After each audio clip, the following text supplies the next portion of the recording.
Oh, he did yesterday, so it's 35 today. Sapadi Saka Vacho Nisham Yamadye Nija Parayor Balayo Ratam Niveshya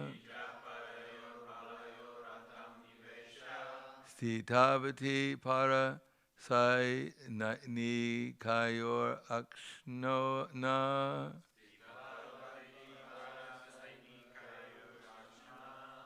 Ritavati Partha Sakhe Ratira Mamastu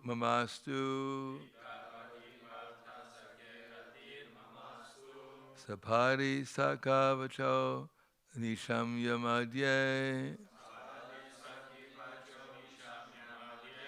Nija Parayor Balayo Ratam Niveshya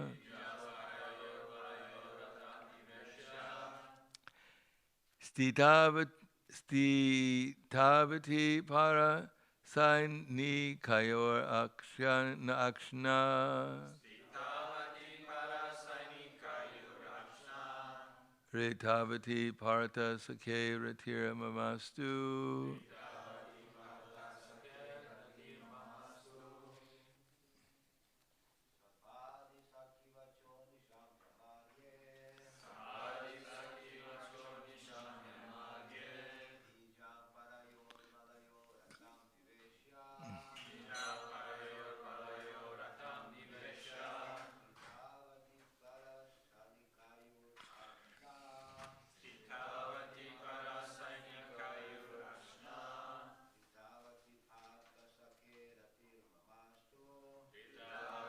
Partha Sakhe Ratira Mamastu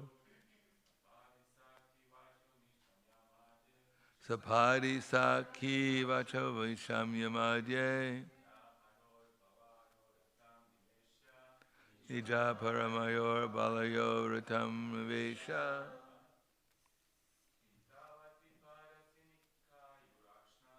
Sitavati Parasanikayor Akshna Ridvayati Partha Sakhe Ratira Mamastu. Ladies.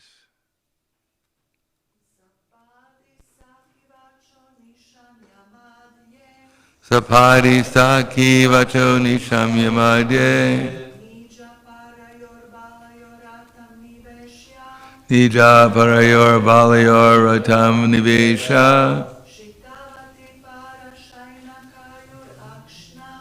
Stitavati Parasanikayor Akshna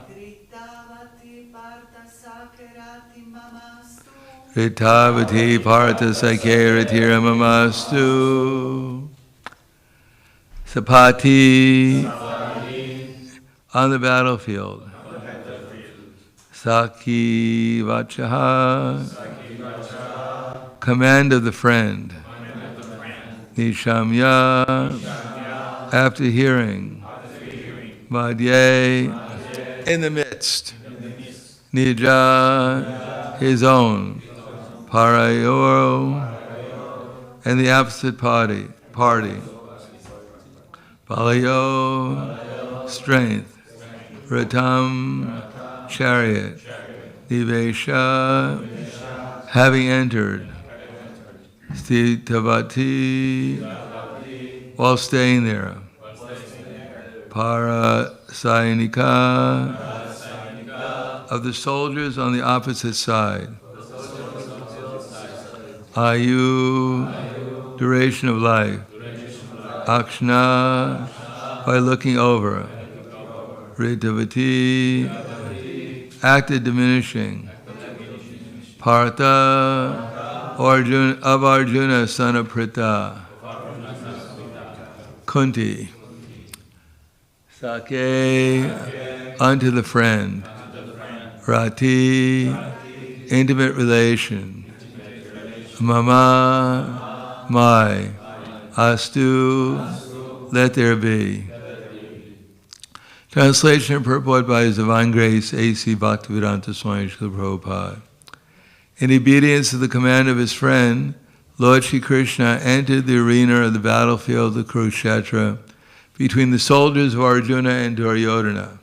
And while there, he shortened the lifespans of the opposite party by his merciful glance. This was done simply by his looking at the enemy, that my mind be fixed upon that Krishna. Please repeat. In obedience to the command of his friend, Lord Shri Krishna entered the arena of the battlefield of Kurukshetra between the soldiers of Arjuna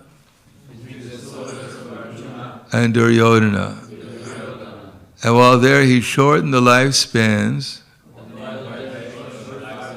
of the opposite party by his merciful glance. This was done simply by his looking at the enemy, that my mind be fixed on that Krishna. Purport. In the Bhagavad Gita 1.9.35, Arjuna ordered the infallible Lord Shri Krishna to place his chariot between the phalanxes of the soldiers. He asked him to stay there until he had finished observing the enemies he had to face in the battle. When the Lord was so asked, he at once did so, just like an order carrier. And the Lord pointed out all the important men on the opposite side, saying, "Here is Bhishma, here is Drona," and so on. The Lord, being the supreme living being, is never the order supplier or the order carrier of anyone, whoever he may be. But out of his causeless mercy and affection for his pure devotees, sometimes he carries out the order of the devotee, just like an awaiting servant. By executing the order of a devotee, the Lord becomes pleased, as a father is pleased to carry out the order of his small child. This is possible only out of pure transcendental love between the Lord and his devotees. And Bhishma Dev was quite aware of this fact. He therefore addressed the Lord as a friend of Arjuna. The Lord diminished the duration of life of the opposite party by his merciful glance. It is said that all the fighters who assembled on the battlefield of Kurukshetra attained salvation by personally seeing the Lord at the time of death. Therefore, his diminishing the duration of life of Arjuna's enemies does not mean that he was partial to the cause of Arjuna. Actually, he was merciful to the opposite party, because they would not have attained salvation by dying at home in the ordinary course of life. Here was a chance to see the Lord at the time of death and thus attain salvation from material life. Therefore, the Lord is all good, and whatever he does is for everyone's good. Apparently, it's for the victory of Arjuna, his intimate friend, but actually it was for the good of Arjuna's enemies. Such are the transcendental activities of the Lord, and whoever understands this also gets salvation after quitting this material body. The Lord does no wrong in any circumstance, because he is the absolute all good at all times. So the translation again. In obedience to the command of his friend, Lord Shri Krishna, entered the arena of the battlefield of Kurukshetra between the soldiers of Arjuna and Duryodhana. And while he shortened the lifespan of the opposite party by his merciful glance, this was done simply by his looking at the enemy, that my mind be fixed upon that Krishna. Namo Vishnu Praya Krishna Prasthaya Bhutaya Srimati Bhaktivedanta Swami Namane Namaste Saraswati Deve Gauravani Vacharane Nirvishesha Srinivadi Paskadyade Satarane.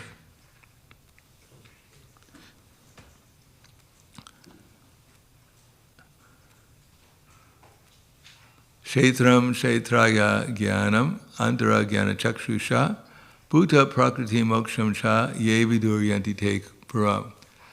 One who can understand Kshetraya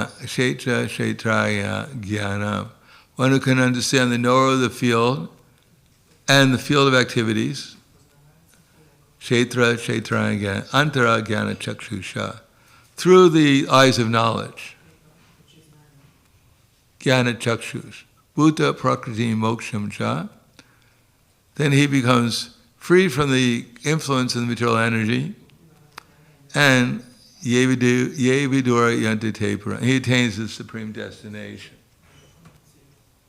So in our eyes, when we're conditioned by the material energy, we see everything through the eyes of the material energy, the modes that we're situated on. As it says, Sattvam Raja Samayiti Guna Prakriti Sambhava Divananti Mahabaho Dehe Dehinam Avyam. That the material nature consists of three modes: goodness, passion, ignorance.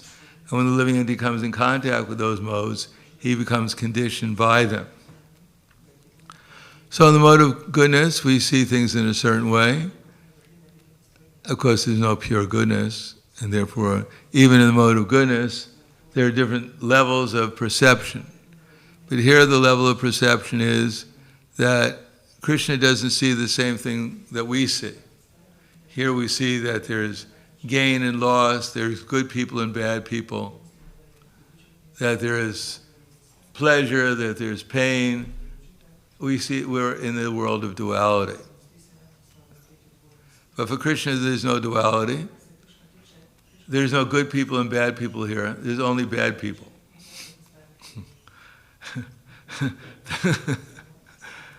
That anyone who's in the material world is a criminal. But even Krishna loves the criminals too.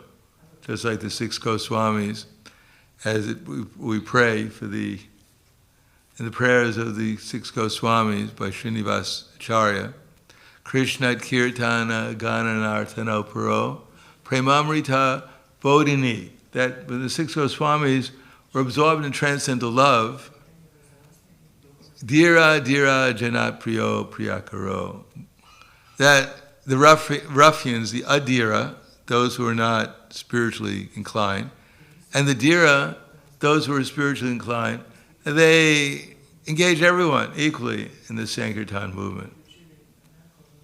Because ultimately the material world is an illusion in the sense that it's simply a combination of Krishna's energies by his will. It says that what we're perceiving right now is Mahavishnu's dream. We're living in a dream, literally in a dream world. It's not even our dream world. We're experiencing the dream world that we're creating because for ourselves, our part in the dream world by our desire. And anything outside of desiring Krishna, then we are subjected to of course, as long as we're in the material world, we're subjected to the reactions of the modes of material nature. But our identification with these reactions and other material nature implicates us in the material energy. And therefore, sometimes we think that I'm in a good situation in the material world, and sometimes they think I'm in a bad situation. But anyone who's in the material world is in a bad situation, good or bad, from one's point of view. If one is in a prison, he may have a first-class prison cell. It doesn't mean he's not in a prison. Similarly, we may have a very nice material existence at the present time, but it's only temporary.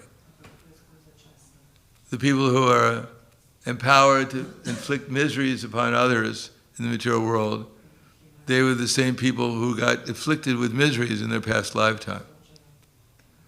The Druze in Syria and other parts of the Middle East, they remember their past lives. In the past lives, they were Jewish people fighting against the Muslims. And they got killed by the Muslims, and were thinking the Muslims at the time of death, and therefore they took birth as Druze, in a kind of Muslim sect. So this is a perpetual problem with material existence. All the people who had slaves in their past lifetime, who took advantage of people, it's because they were, in their past lifetime, they were slaves. And the people they're taking advantage of, they were the masters. And in the future, because they're taking care of they're taking advantage of those same people, so the roles will be switched again. Is that progress? One lifetime you're Brahma, and the next time you become a worm. Is that very much progress? Therefore, for Krishna, his point of view is that he wants to get everyone out of the material world, back to the spiritual world. And anything less than that, he reciprocates, because when Krishna reciprocates, it might encourage a few people to take shelter of him, like the demigods. The demigods, when they're in trouble, as I said the other day, then they naturally turn to Krishna for shelter. And Krishna, because someone turns to him for shelter, he comes to protect them. On the other hand, the demons never take shelter of Krishna. Instead, they want Krishna to come so they can kill him, like Kamsa. And therefore, Krishna comes and mercifully kills them. And the liberation they obtain is actually the same thing that the impersonalists obtain. Not very desirable. Kaivalya narakayate. It is just like hell for the devotee.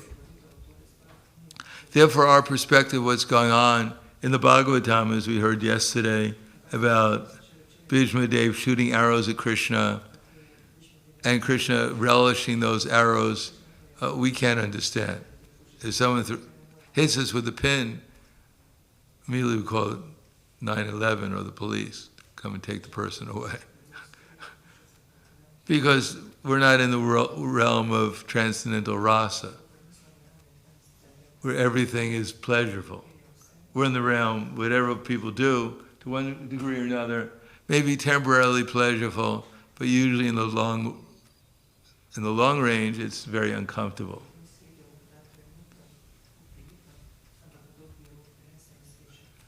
Therefore, we have to try to understand with transcendental vision what's going on, how Krishna is more merciful to the demons, well, not demons, the soldiers. They're not necessarily demons. They're soldiers on the opposite side. No, in the other parts of the Bhagavatam, of the Nectar of Devotion, it's not that everyone who fought on the battlefield, Kurukshetra, went back to Godhead. Some had reservations and some didn't. Those who fought the Kshatriyas with that mentality, they may have gone to the sun planet if they fought with the proper mentality. Just like in Dwarka, we may think that everyone in Dwarka was all pure devotees on an equal status. But everyone in Dwarka, if everyone was in equal status in Dwarka, it would be pretty boring. So therefore there was a whole variety of devotees, even in Dwarka or Mathura. Some of them were actually followers of Kamsa.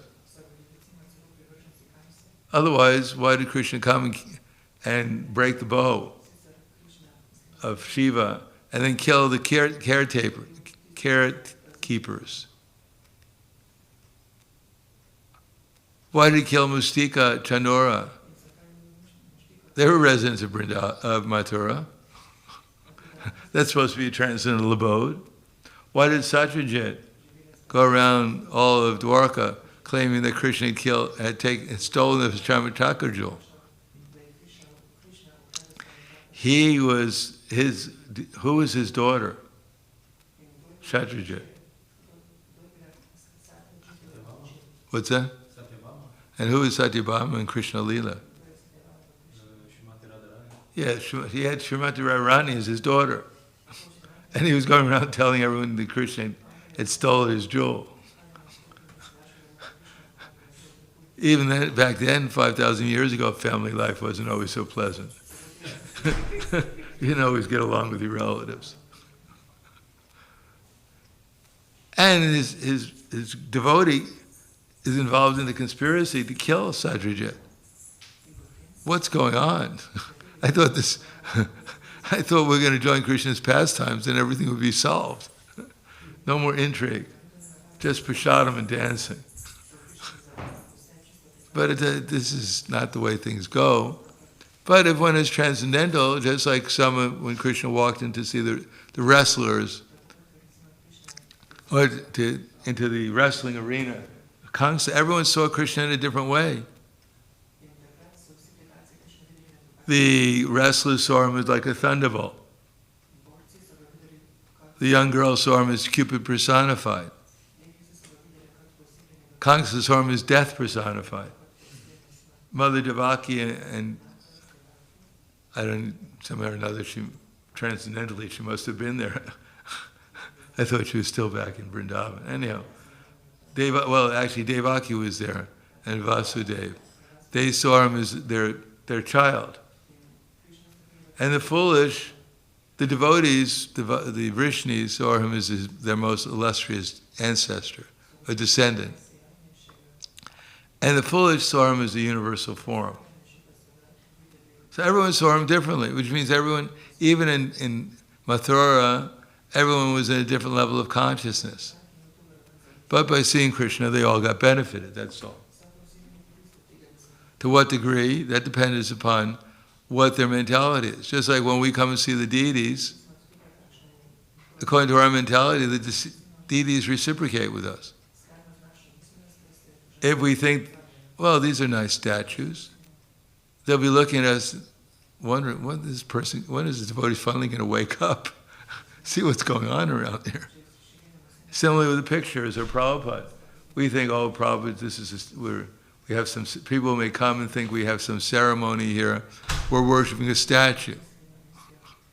Just like they think, the devotees, sometimes they think the devotees, when they were younger, they didn't have dolls to play with. And now they grew up, and now they join the Hare Krišna movement, so they could have big dolls to play with, make up for their childhood. Arche, Shila, Dira, Narakashe, because they're in the modes of ignorance, and therefore they have the mentality of hellish mentality. And the only cure for that is not, if they read the Bhagavatam from the beginning with Prabhupada's purport, they may understand, but better they read the Bhagavad Gita to find out that they're not their body, which should mix up their idea, question their idea, that they're actually so learned that they can question the Bhagavatam. And we should also meditate on that. I'm so advanced in knowledge, but I don't even know that I'm not this body. I'm still identifying with this body. So what is the level of my actual realization? Hopefully I can quote some slokas. Hopefully I come to the program. But what is the actual level of my realization in Krishna consciousness? And understanding I'm not this body, even the impersonalists understand. On the other hand, even if I understood I'm not this body, what about my actual spiritual identity, who I actually am? It's one thing to drive your car down the street, as I've often said, and so identify yourself with the car that someone hits your car and you jump out of the car and you yell out, "You hit me." And the person who hit you says, "Wait a second, I didn't hit you, I hit your car." "No, you hit me." So that's called, of course, we know in Sanskrit, ahamkar. I am the car. So people become so identified with the car that anything that happens to it, they take personally. And this body that we're in is also like a car. Yantra Rudani Maya Ishvara Sarabhutanam Hrideshe Ardhana Tishtati Brahmayan Sarabhutani Yantra Rudani Maya. That this living entity is sitting on a machine which is made of the material energy. We're not even the driver. We take pride in, at least I'm the driver. No, we're not even the driver. We're the passenger. And according to what we're desiring, we may have a very bumpy road, or we may have a smooth road that we're going to travel on. Most people in Kali Yuga are in for a crash landing on the road because they're desiring the wrong thing. And they blame their leaders. Oh, the Illuminati or whatever, the World Economic Forum. They're the culprits. And we have to get rid of them and everything will be all right. That's the way the demons think. We just get rid of God and everything will be all right. Because they can't do it, but they're trying, and everything. Because the more they try, the worse things become for them. So we should understand that as long as we're on this body, it's going to be a bumpy ride. But well, the ride to one degree or another. But meantime, we have to see it in relation to Krishna. What Krishna wants us to do. It's called making the best use of a bad bargain. If we think someone else has a good bargain, they got a good body, a good material situation, and I'm unfortunate. I'm the only one in the universe who has a difficult situation. Everyone else is just enjoying all the time. And I'm suffering for something because Krishna doesn't like me.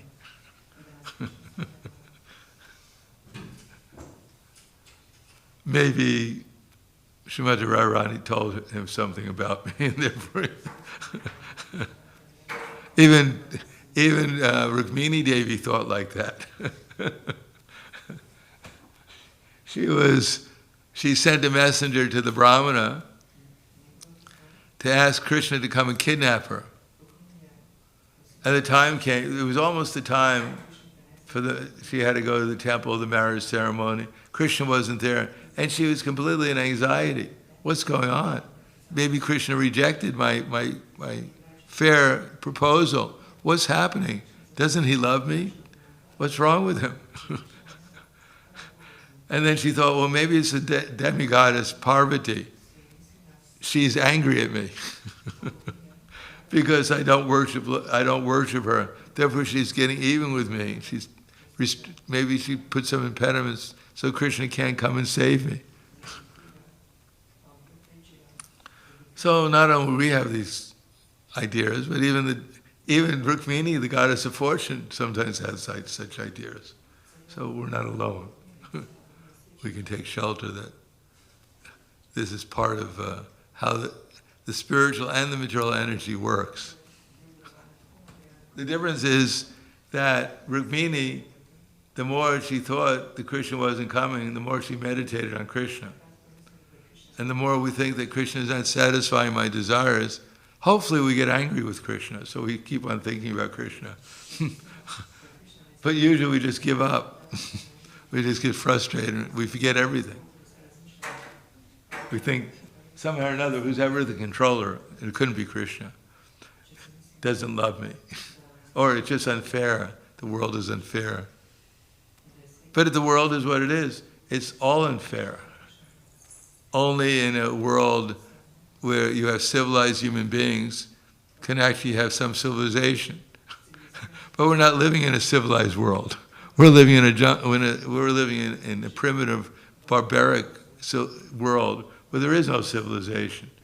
And to expect justice, to expect equality, to expect reason and logic and fairness, that's in a different age. It's not in Kali Yuga. All we can expect, somewhere along the ride, it's going to be a little bumpy, and therefore it's an opportunity to take shelter of Krishna and understand that Krishna is doing it, arranging it, Kali Yuga especially, so we can chant Hare Krishna with some feeling. Feeling means actually believe that only Krishna can come and protect me. Otherwise, Draupadi put up her hand, one hand, asking Krishna to come and help, and holding on the sari with the other hand.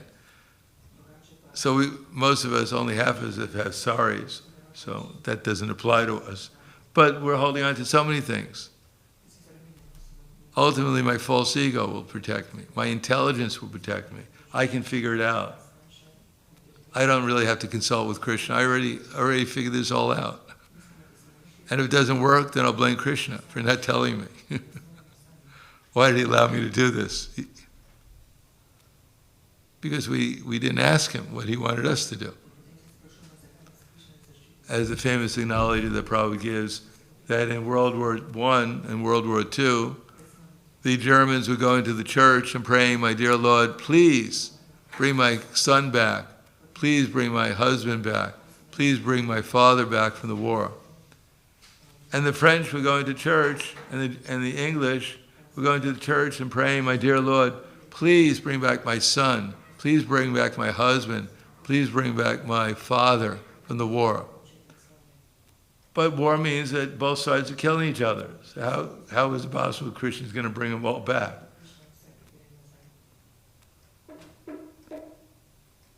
And therefore they said, well, the prayers didn't work. We prayed to God and he didn't fulfill my prayer, therefore he's not listening. But Prabhupada's response is that why didn't they ask Krishna beforehand whether he wanted the war in the first place? Krishna didn't ask for the war. They wanted the war. They got involved because of their karma in the war. And therefore, naturally, in a war, they're going to kill each other. The problem is, the war is just, they're not religious wars.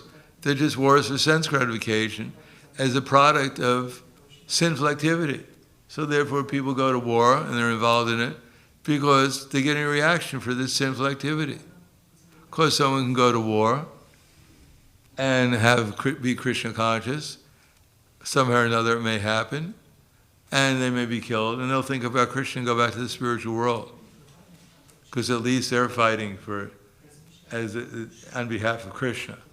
But Krishna usually arranges it that things don't happen. Like when there was a war in Vietnam, and the devotees joined the movement, and the draft people came by to induct the devotees into the draft so they can go fight in Vietnam.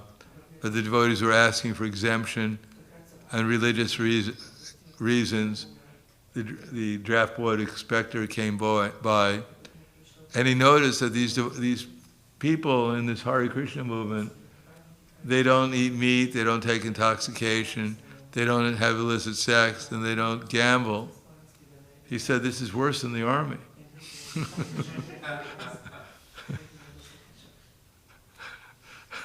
Like when Chandra Bose came to Bhaktisiddhanta asking to draft the men that he had in his movement into his liberation army. What's Chandra Bose's first name? Subhash Chandra Bose?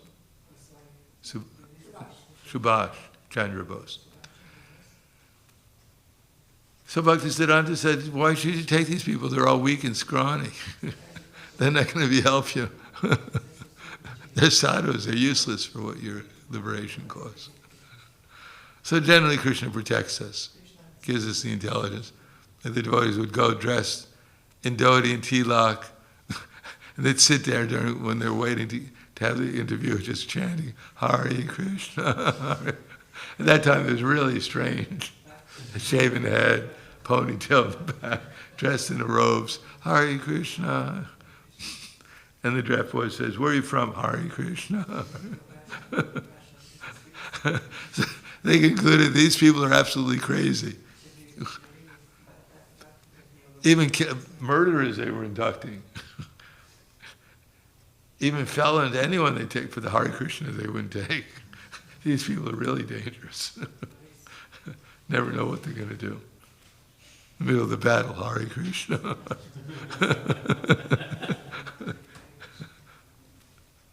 Anyhow, so we have to see things from the transcendental platform. And then Krishna will protect us, give us the intelligence that we won't get implicated in all these crazy things that are going on in Kali Yuga. So I'll stop there. Thank you. Any questions? Yes. How about Rupa and Sanatan being the fighting against Ramananda Roy in 15th century? What's that? How about Ramananda Roy fighting against Rupa and Sanatan Goswami's armies in Bengal and Orissa in 15th century? I'm just saying from the historical point of view, because I remember that Ramananda Roy was not. Well, they weren't fighting. They were the ministers. He was the head of state. As far as I understand, that Rupa and Sanatan, they joined the Nawab Hussain Shah's government because he said if you don't, we're going to torture all the Brahmins. They had no choice. But this is Krishna's pastime. They were Nityasiddha devotees.